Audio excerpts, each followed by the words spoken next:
Lily, thanks for coming on. Thank you. Yeah, for sure. So, lots to talk about in the media space these days, and I think that the iOS, Facebook beef has been in full blast. So, I guess I say beef, but you guys might not have that idiom in the UK. I feel like in the US we're much more likely to use food. It's just to mean different things, but the let's say the standoff. So for those that don't know, like, how would you describe the Apple Facebook standoff, just to kind of get us up to speed? They've kind of gone head to head. So iOS, they've been threatening to, it's been coming for a while, and I think it was actually released a couple of weeks back, sorry, now.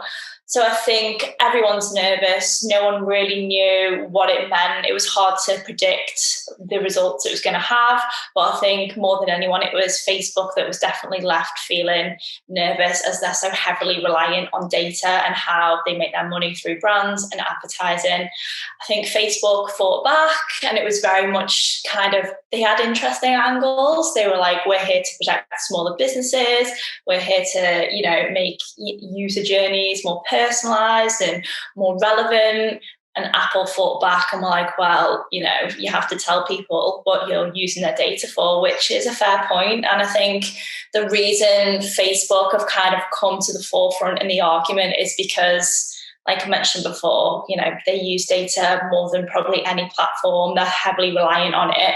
And also their rep isn't great. Obviously, GDPR scandal, they're well in the headlines for personal data misuse. So yeah, they probably had a bit of a reputation there. Yeah, and with that, why do you think it's coming to a head now? Like, why didn't this play out 5 years ago or last year or anything like that? I think because the increase in platforms in general, like especially from the past year, users were locked in their houses. There was a lockdown, global pandemic. We were locked indoors with nothing to do but to turn to our phones. With that, saw huge growth across all platforms, not just Facebook and Instagram.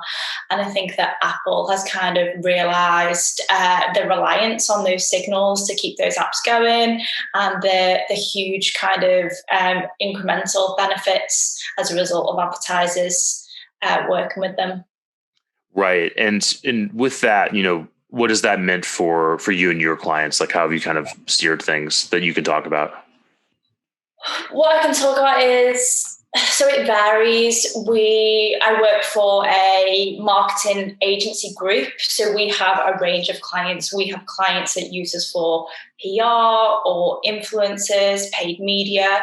We have clients that come to us from like a branded upper funnel point of view. We have those clients that are more lower funnel performance focused. So definitely it's those lower funnel campaigns that are going to be more impacted. Lower funnel where you rely on your DPA ads, broad audience, sorry, for example, those signal campaigns that you have to know where a user has been on your site in order to retarget, to show what they're interested in and what they're most relevant in. Those campaigns, they spend more money, they return more money, but they need more data in order to operate and run. And what we've seen is a reduction from that lower funnel investment. I think brands are realizing that you can't focus on that direct response. You need to kind of look up the funnel now, because you can't always guarantee that you're going to be able to have access to where a user has been on your site, how long they spent on this page, what product they added to their cart, why they didn't make the purchase. You've got to think beyond that. You've got to think about the type of customer you're going for and how else you can reach them if it isn't through data. So we've actually seen a real shift in, I don't know if you guys are familiar with the traditional advertising funnel. You kind of have your upper funnel, big brand awareness driving campaigns, or it's that lower funnel direct response. Lower funnel typically is a lot of automated creative. It takes whatever's on site and it rolls that out. It's not particularly sexy, but it's efficient. You know that a user was interested in that. So we're kind of blending both principles at the moment. We're taking the creatively excellent stuff from a brand world, and we're taking the relevance piece and we're driving what we call a mid-funnel activation across a lot of our campaigns at the moment.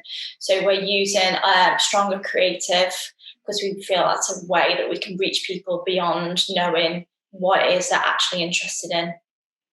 Right, right. So just to kind of understand and bring that down a little bit. So it's basically gotten harder to ascertain when somebody's about to make a decision because Facebook's or Apple has put a throw wrench in the gears and said like, okay, you can't track people anymore. So now, if I understand right, you guys essentially have to capture that data, by getting somebody to maybe opt in or get something in return to to basically figure out who they are and everything. So with that, can you talk a little bit more about that? Like what, I've seen direct response be very effective in like a B2B context because that's our world and that's what we know a little bit better where it's, hey, opt in to get this, this PDF or whatever. How are you making that work like in a consumer context or in a context where there's like way more people involved or way bigger total addressable market? Yeah, sure. So B2C is typically you rely on signals. You want to bring people to your site. Once you've got them to site, you want to see where they go, what pages they're interested in, what products, and that can apply across different verticals, whether it's fashion or beauty or home, for example. You can really apply the same principle. So I think when iOS came in, it kind of cut that source dead. You couldn't, if a user's not giving you access to track their data, you don't know where they've been. You don't know what site they've been on, how long they've spent, how interested they are in your product. You can't use that data to then retarget to try and get them over the line in terms of conversion. So you really have to scale back and think, okay, if we can't guarantee who's been on our site, what can we guarantee? So we know our customer is interested in X, Y, Z. We can use demographic-based profiling. We can use interest-based profiling. We can use some lookalike audiences. So we can say to these algorithms, find more people like this versus what we used to do before iOS came in was retarget this person with this. Right, right. So it becomes more about look-like audiences and kind of mimicking, the demographics of that individual. So I'd love to hear kind of like what other implications there are with this change. Like, for example, I think we've talked to agencies that are going to print, like they're really just like doubling down on like traditional and print and that sort of thing. And I'd love to hear more about what you're seeing. We're definitely not ruling out any forms of traditional media. We love print, we love out of home. It's just we've moved with the times. It's not the same landscape that it was 3 to 5 years ago, where a lot of our clients would still invest in TV. TV is expensive. There's no guarantee who you're targeting, and there's no way to measure who you've targeted and what action they took off the back of being exposed to your campaign. Like I mentioned before, I think we're really trying to take those clients that are so used to going after that low hanging fruit and that direct response campaign, and we're bringing up the funnel.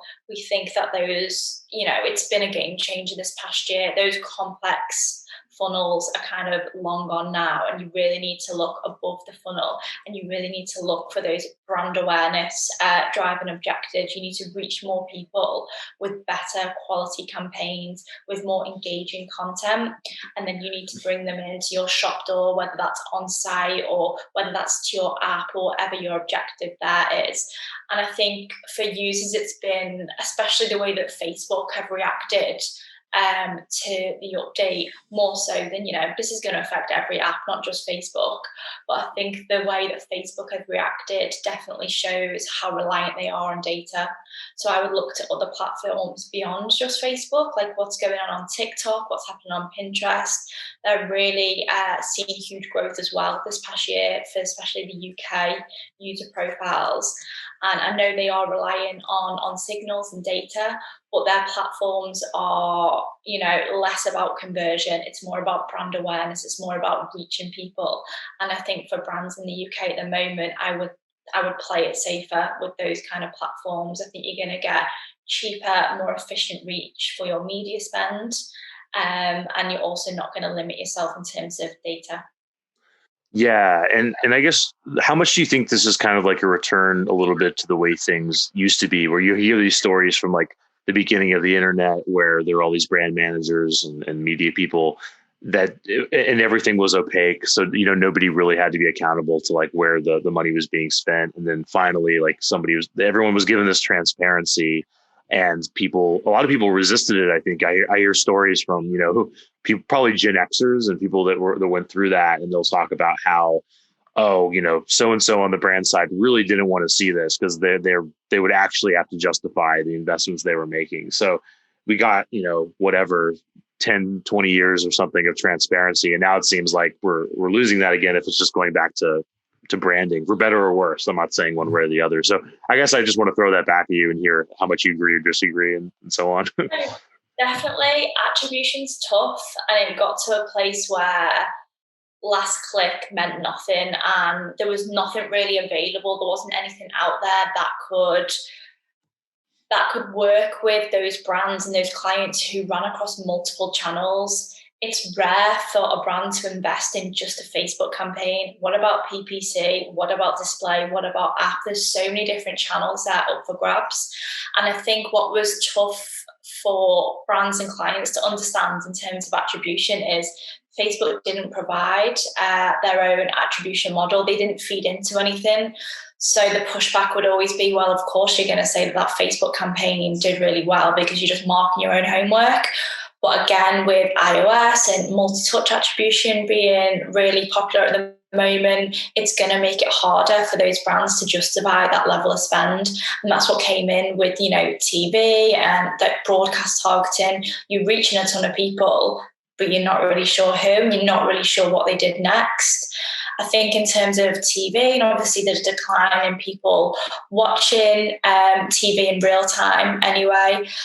That comes, part and parcel again. I hate to bring it up like the past year, but production costs, everything's done a lot more low scale. You don't need to fly your brand halfway across the world, to create that campaign, that above the line, that high end finish.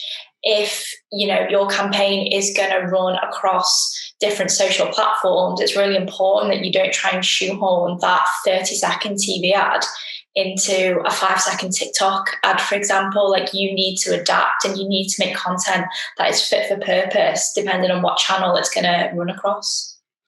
Yeah, I think that's really important. And I think, we hear a lot of clients, especially in the agency world or the B2B world, they're like, well, if you make a podcast, you can just repurpose it for YouTube and throw it up there. And we're hypocrites because we kind of do that, to be honest. But these channels have so many idiosyncrasies, and you really have to kind of develop content specifically for them and then monitor them and so on. So I think that's a good point.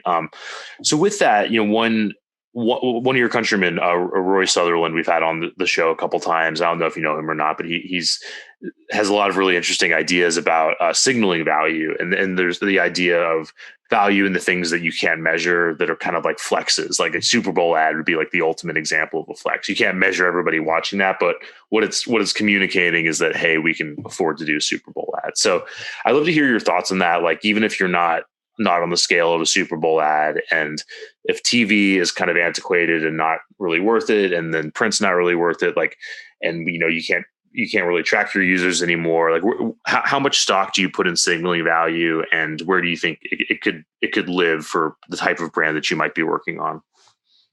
I'm still like a huge fan of TV advertising. I don't know if that's because I'm in the industry, but I always love seeing what brands come up with in that space. It's less frequent at the moment. There seems to be more airtimes available for those brands that have survived. And if they've got money, they've got good sum of money to plug into their above the line campaigns. I think the real success for a campaign is hitting that campaign message across multiple touch points. So you're reaching users multiple times, but editing that content so it's fit for purpose. So that TV campaign, yes, you're landing the same message as your TikTok campaign, but you're making edits so it's fit for purpose. It's native to the platform that it's intended. You're not losing sight of the campaign message. You're not losing sight of the campaign objective, but you're skilled enough and you've got a suite of assets to go after where you can chop up a campaign and you can run it across, multiple touch points, a full end-to-end execution. I think that is the real success to land a full, always-on, solid campaign message. And I think as a brand, I would then be always bringing it back to what my objective is. If my objective is to reach multiple people, I would look at, what are my CPMs? How much are my CPMs on Facebook versus how much did that cost me on TikTok?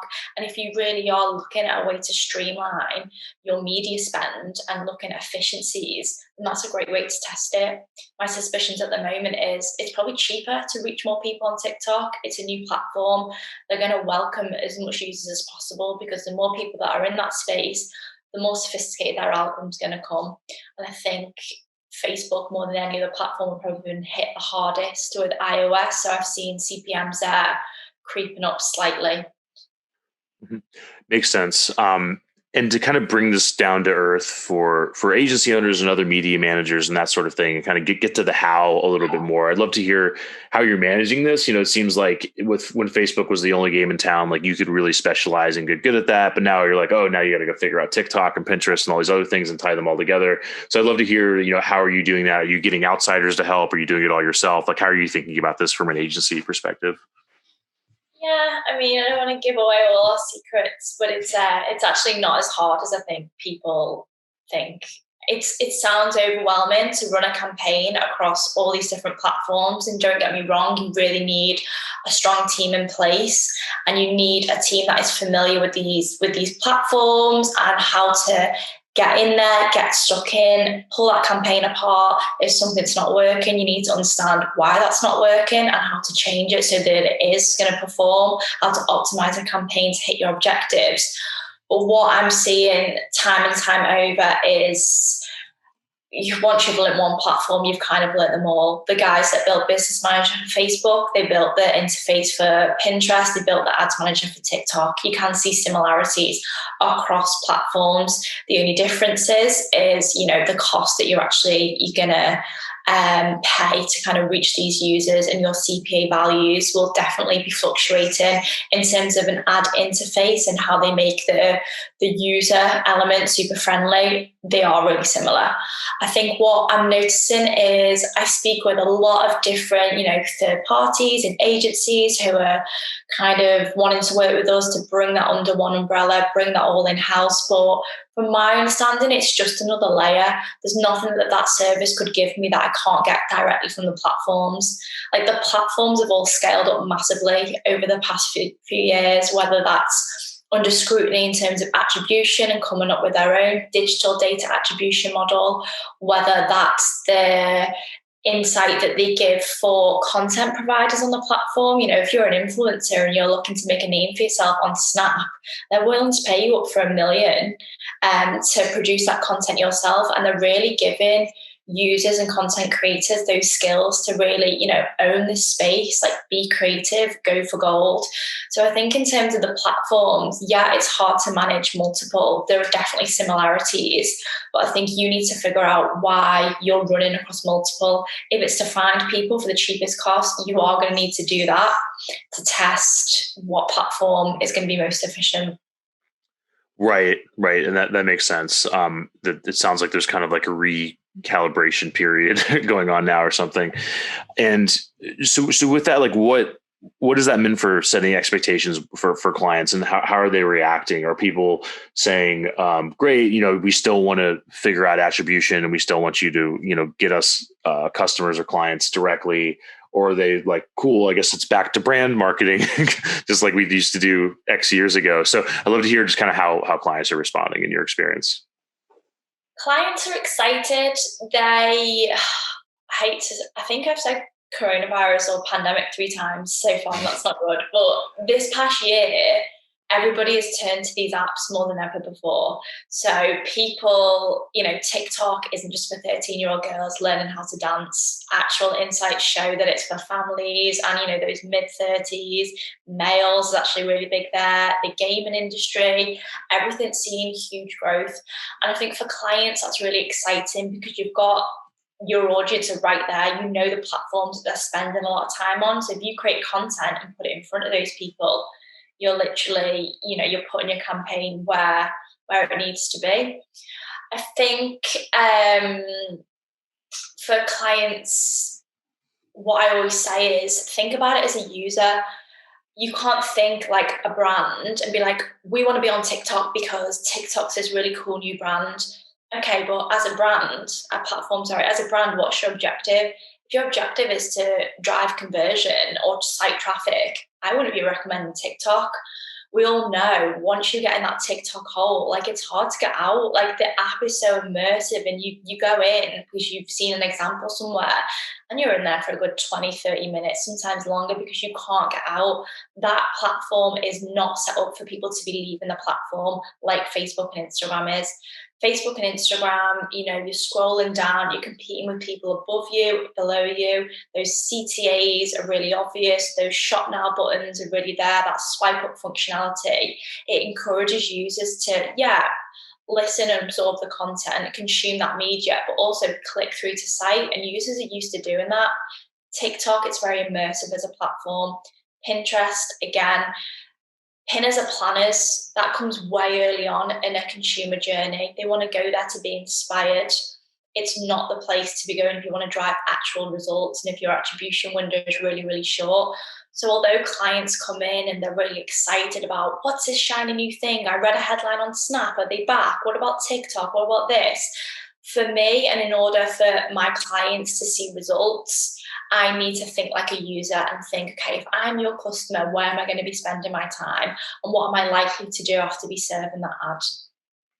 Right, right. That makes sense. So it means learning these platforms and their idiosyncrasies and everything. So do you think that, I mean, how much do you think that we could ever have a return to like the way that I saw Facebook years ago for brands where it was all about organic and putting out content and all this stuff? And now it seems like it's just become a big shift to just pay for play and that sort of thing. Do you think it's going to stay like that, or how do you think it'll play out for people that want to get something out of the network?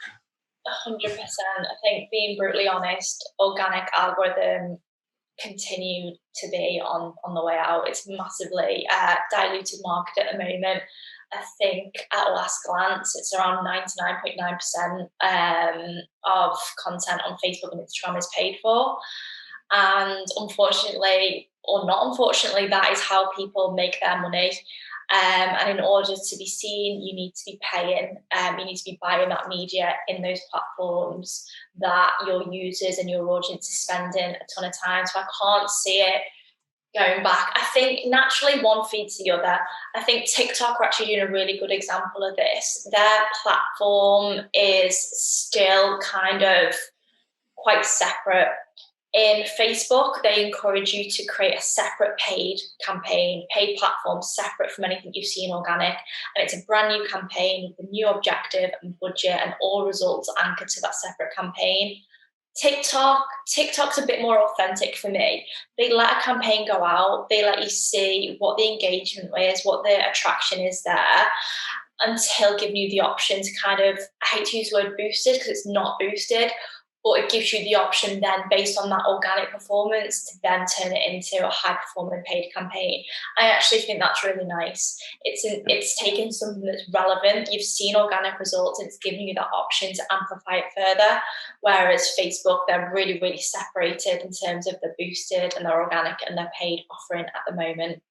Right. Right. Yeah, that does sound more attractive. I guess one question I have is like, how much do you think that this dynamic, between Apple and Facebook is kind of like a blessing in disguise, or it seems like there's so much platform risk, where there's so many brands and so many companies that put so much time and energy towards building like an organic following through groups or whatever on Facebook. And then like almost overnight, or at least like within a year, it all shifted to, like you said, about 99% on pay to play. So I just wonder, like, this is just sort of making everyone build like a little mini stock portfolio of channels. So I'd love to hear your thoughts on that. Yeah, definitely. I mean, Apple and Facebook going head to head is so interesting because it's so public. You can literally see both responses, both headlines in the media. You can see how Facebook are protecting themselves. I actually read this morning that they've released what they call kind of like a pre-message to when they serve the tracking option to be tracked. The teaser before that is, help keep Facebook free or help keep Instagram free is one of the reasons why you should be allowing Facebook to track your every move, essentially. And I was like, wow, you guys are really scared. Like, they're really digging deep if that's kind of what they're resorting to now.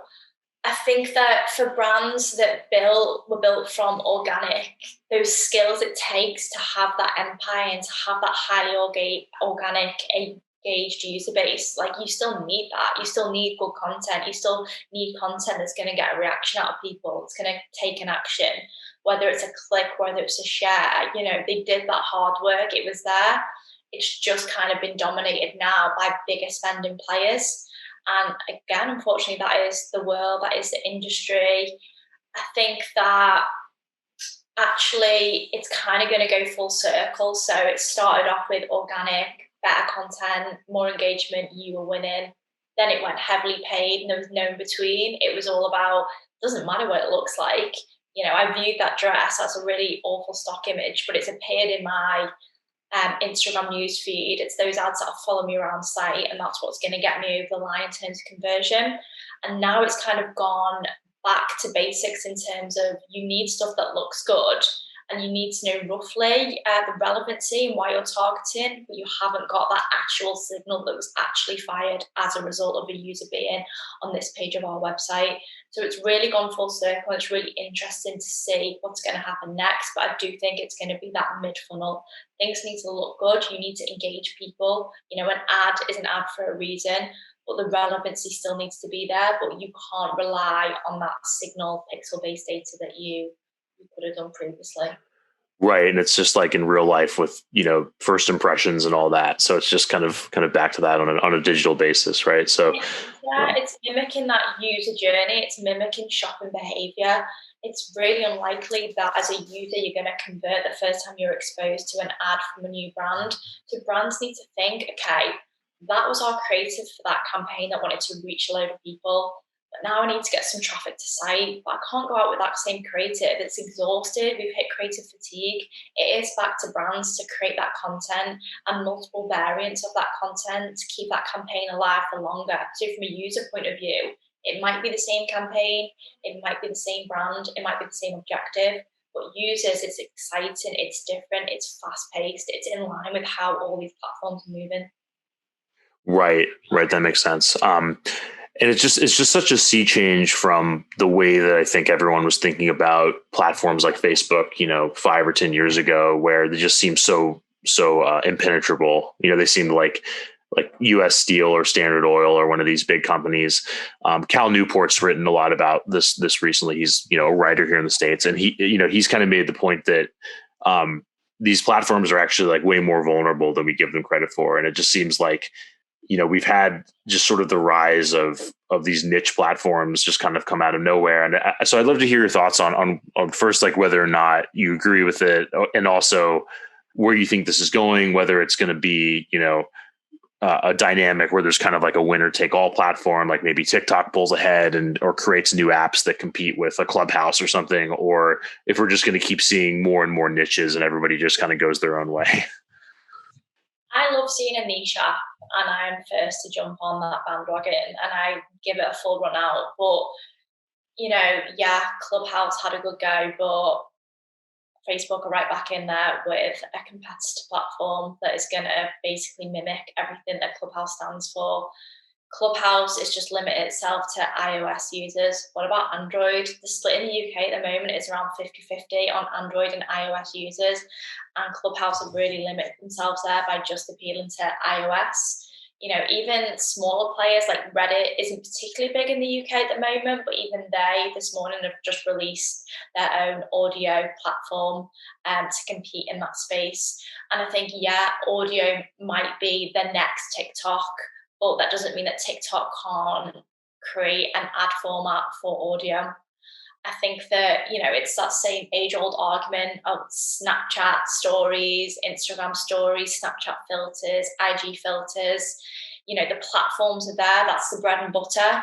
And it's the bigger engines with more people, with more money, with a more sophisticated algorithm that can just replicate a product, and it can be a better product because they've got more money and more people to test it on. Yeah. Doesn't mean it's right, but it just means that if you have an idea and that idea really takes off, you're still limited because who have you got to put it in front of? Who have you got to test it, to trial it? And I think that's where, Facebook and Instagram, it's going to take something huge. I don't think TikTok will be able to knock it off its top space. I think it's done a really good job. I think it's different. I love TikTok that it's video only. I love that it's so fast. I love that it's so immersive. But that's not going to appeal to a lot of brands because brands want to make money. And if you can't get out of the TikTok app, how are you going to get them to your site, your shop? So I think that it will take something huge to knock Facebook and Instagram off that top place. And the reason they succeed and continue to grow is because they own all that data. They're the kings of the algorithm. One fuels the other. And I think for as long as these niche platforms to keep creating these new ad formats and these new ideas, that's great. And I love seeing that. And I will always love to, test them out, but it doesn't take genius. Well, I say I could never do that, but someone from Facebook to just mimic that. And that is what happens. And I can always see that happening. Yeah. That makes sense. And it seems like, a lot of the competition between how these companies market themselves, like on the surface, you'd think that they would be marketing to the people, the end user, but really, like what I think's reported to be happening a lot is they're marketing to like a very small handful of developers and, hotshot devs from a few, major universities throughout the Western world and beyond, I guess. So, I'd love to hear your thoughts on that. Like, do you think that that's a dynamic that's happening, and just kind of like how, it just seems to me like it's completely different than the way like any company's had to market itself throughout history. Because usually companies market to their customers, but it seems like these companies are marketed to like a very, very small handful of people.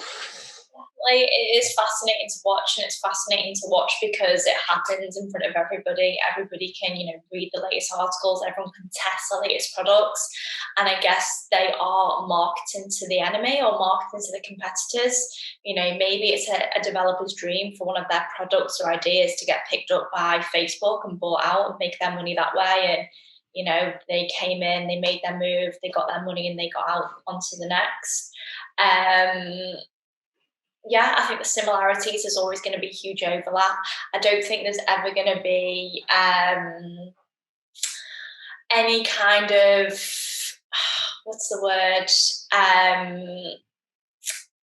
You're not going to be, I'm a Facebook fan only, I don't believe in TikTok, or I'm Pinterest only. I think the crossover between the apps is growing. I think you use apps for different reasons. I think another thing that we've not touched on is contextual-based targeting. A reason someone goes to an app, you have the option to type into Pinterest why you're in that space. You can target based on keywords.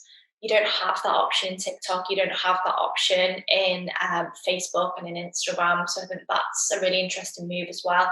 I actually can see the contextual base growing, especially as the demise of third-party cookies and the iOS updates are happening.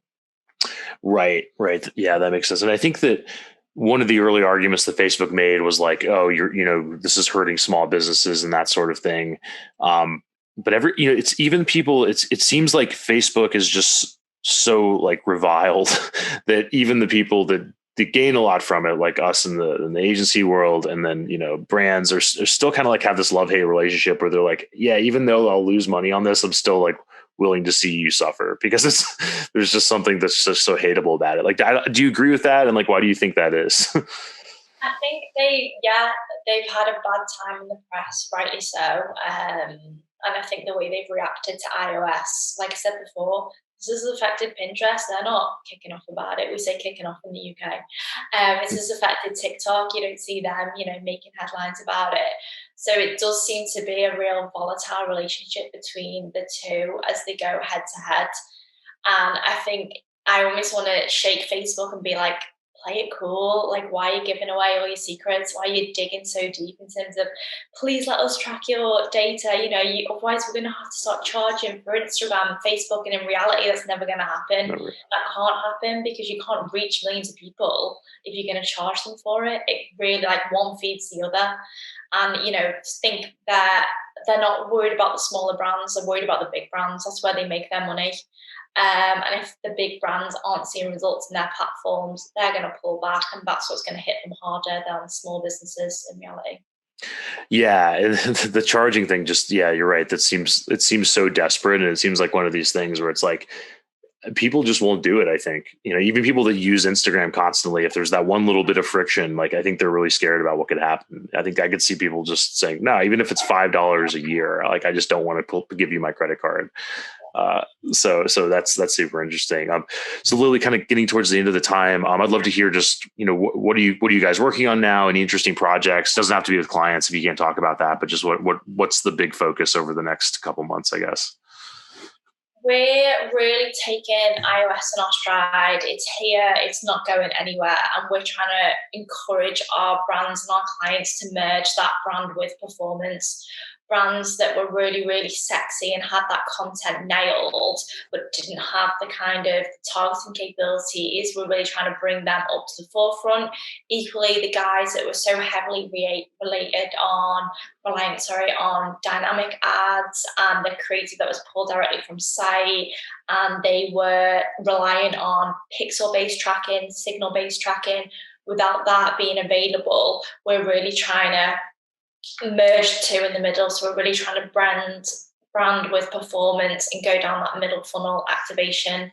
We're encouraging our brands and clients to work across different platforms. We're not just limited to an Instagram influencer campaign. We're really interested to see, how mimicking users and their user journey will drive the overall performance of a campaign. And granted, that is hard in terms of attribution, but if you're thinking about that consumer journey, what is your go-to app? Is it Pinterest? Is that where you're going to be inspired to get, kind of the information you need before, maybe it's a Google shopping campaign, before maybe landing on site and the retargeting element that comes in? We're really trying to encourage our clients to push boundaries. Let's not put all our eggs in the Facebook basket. Let's, look at all these emerging platforms, what they've got to offer, but be realistic about what your commercial objective is when offering the different platform mix that we do. Awesome. Yeah. I'm really excited to see how it all emerges and so on. So hopefully we'll get you back on again. And with that, how can people get in touch with you? Can I drop that in somewhere, my email? Or? Yeah, we can get it linked up. Yep. Yeah. That's great. Sounds good. Lily, thank you so much for your time. Appreciate it. No worries. Thanks for having me.